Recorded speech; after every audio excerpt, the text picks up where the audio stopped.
warahmatullahi wabarakatuh. Halo teman-teman, kali ini kami dari kelompok 1 Indralaya ingin mempraktekkan bagaimana sih proses terjadinya siklus air dengan menggunakan alat-alat dan bahan yang sederhana.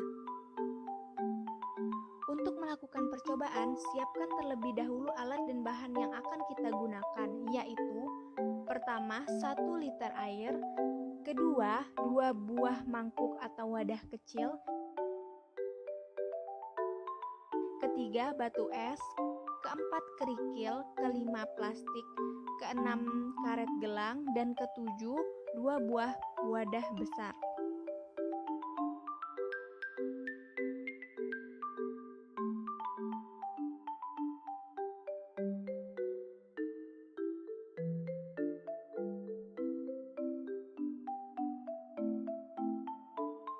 Langkah pertama, siapkan 2 mangkuk besar dan air. Mangkuk besar pertama diisi air sebanyak 500 ml.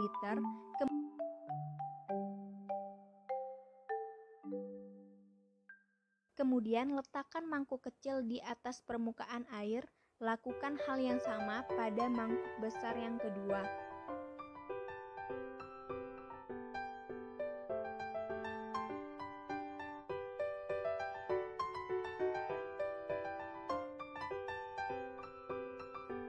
Langkah kedua, tutup kedua mangkuk besar menggunakan plastik dan rekatkan dengan karet gelang.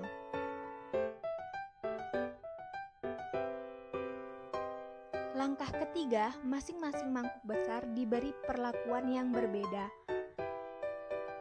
Perlakuan yang pertama, letakkan kerikil di atas plastik penutup dan sejajarkan dengan mangkuk kecil di bawahnya.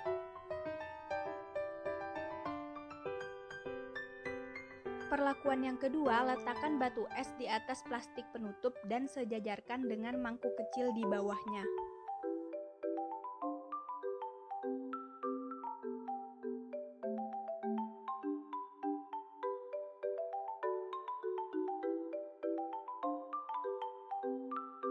Dedahkan mangkuk besar di bawah sinar matahari selama 2 jam serta perhatikan setiap 1 dan 2 jam setelah percobaan.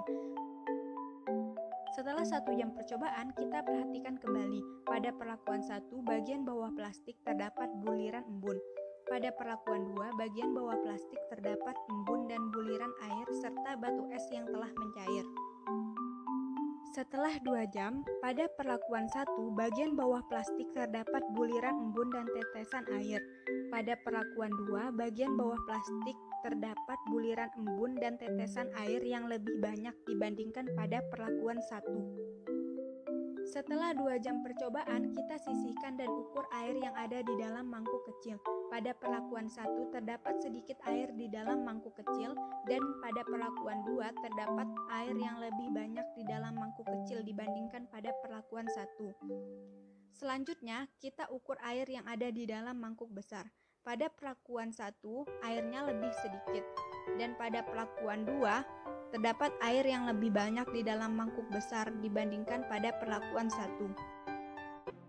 Pada hasil percobaan siklus air ini, kita mendapatkan terdapatnya air di dalam mangkuk kecil yang mula-mula kering, tetapi air di dalam mangkuk kecil perlakuan 2 lebih banyak dibandingkan air pada mangkuk kecil perlakuan 1.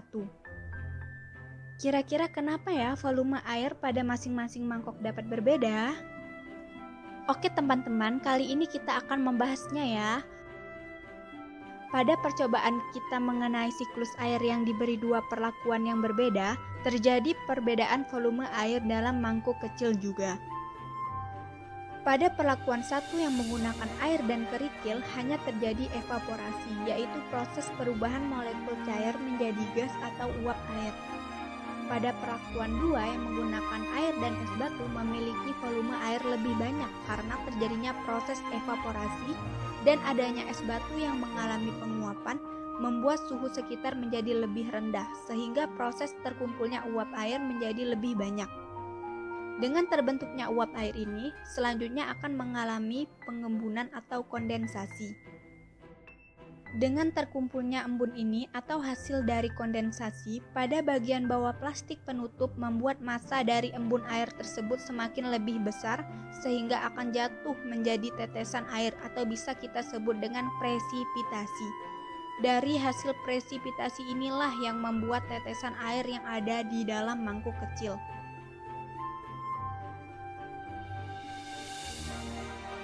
Baiklah teman-teman, demikian video mengenai siklus air sederhana dari kelompok kami pada mata kuliah limnologi.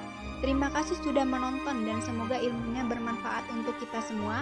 Wassalamualaikum warahmatullahi wabarakatuh.